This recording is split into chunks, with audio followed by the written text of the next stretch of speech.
সালামু আলাইকুম। আজকে আমরা ট্রান্সফরমারের 32 নম্বর ক্লাস নিয়ে আলোচনা করব। এখানে বলা আছে একটি ট্রান্সফরমারের প্রাইমারি ও সেকেন্ডারি ওয়াইন্ডিং এর প্যাচ সংখ্যা N1 এবং N2 দেওয়া আছে। N1 ছিল 800, N2 হচ্ছে 200। যখন 0.8 লিডিং পাওয়ার ফ্যাক্টরে সেকেন্ডারি লোড কারেন্ট 80 অ্যাম্পিয়ার হয়, তখন 0.707 লিডিং পাওয়ার ফ্যাক্টরে প্রাইমারি কারেন্ট হচ্ছে 25 অ্যাম্পিয়ার দেখায়। বের করো নো লোড কারেন্ট। হ্যাঁ, নো লোড কারেন্ট বের করব আর no load power factor angle. আচ্ছা, তাহলে আমরা ডাটা যদি লিখি, দেওয়া আছে দেখেন N1 বাই NP হচ্ছে 800 ampere, 800 turn, N2 by NS secondary হচ্ছে 200 টার্ন, cos θ2 সেকেন্ডারি কারেন্টের পাওয়ার ফ্যাক্টর হচ্ছে 0.8। এটা আমি θ2 বের করলাম এখান থেকে, যে cos ইনভার্স 0.8, cos ইনভার্স 0.8 যদি আপনি বের করেন তাহলে আসবে 36.9।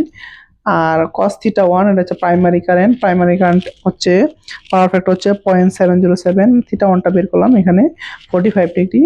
আইপি অথবা I1 আপনি 1ও দিতে পারবেন বা প্রাইমারি I1 আইপিও দিতে পারবেন। এটা হচ্ছে 25 অ্যাম্পিয়ার কারেন্ট। আর আমি টার্ন রেশিওটা বের করি 800/200, তাহলে এটা হবে 4। তাহলে আমরা জানি কি প্রাইমারিতে থাকে নো লোড কারেন্ট, আর সেকেন্ডারি কারেন্টটা আমি শিফট করে প্রাইমারিতে নিয়ে আসছি। তাহলে যেটা শিফটিং কারেন্ট, এই কারেন্ট যোগ নো লোড কারেন্ট, এটা হবে প্রাইমারি কারেন্ট। তাহলে দেখেন আই নো লোড কারেন্ট আর শিফটিং কারেন্ট হচ্ছে সেকেন্ডারি কারেন্টকে যদি আপনি রেশিও দ্বারা ভাগ করেন তাহলে এটা প্রাইমারিতে শিফটিং হবে। আমি পূর্বের ক্লাসে এগুলো দেখাইছি যে আমরা জানি কি সমান সেকেন্ডারি ভাগ প্রাইমারি। তাহলে এখানে রেশিও দেওয়া আছে 4, আর সেকেন্ডারি কারেন্ট দেওয়া আছে, দেখেন I2 কারেন্ট দেওয়া আছে 80 অ্যাম্পিয়ার। হ্যাঁ, তাহলে দেখেন এই যে 80 অ্যাম্পিয়ার, আর I1 প্রাইমারিতে কনভার্ট করব I1, তাহলে 80/4, তাহলে হবে এটা 4×20=80, তাহলে 20 অ্যাম্পিয়ার কারেন্ট। তাহলে সুতরাং প্রাইমারিতে এটা তো প্রাইমারিতে শিফটিং করছেন।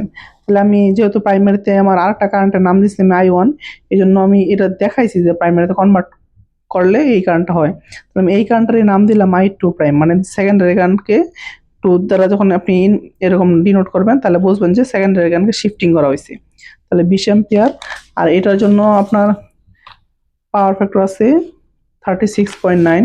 তাহলে দেখেন -36.9 অ্যাম্পিয়ার। তাহলে দেখেন এই প্রাইমারিতে আরেকটা কারেন্ট আছে, নো লোড কারেন্টের সাথে যদি সেকেন্ডারি কারেন্টটা শিফট করছেন, এই কারেন্টটা যোগ দেন, তাহলে এটা হবে আমার প্রাইমারি কারেন্ট। হ্যাঁ, তাহলে দেখেন এখানে আমাদের প্রাইমারি কারেন্ট দেওয়া আছে 25 অ্যাম্পিয়ার, অ্যাঙ্গেল আছে 45। তাহলে দেখেন প্রাইমারি কারেন্ট 25 অ্যাম্পিয়ার আর অ্যাঙ্গেল আছে 45 ডিগ্রি এখানে। আর নো লোড কারেন্ট বের করব, I2 প্রাইমারিটা বের করলেন 20 অ্যাঙ্গেল -36.9।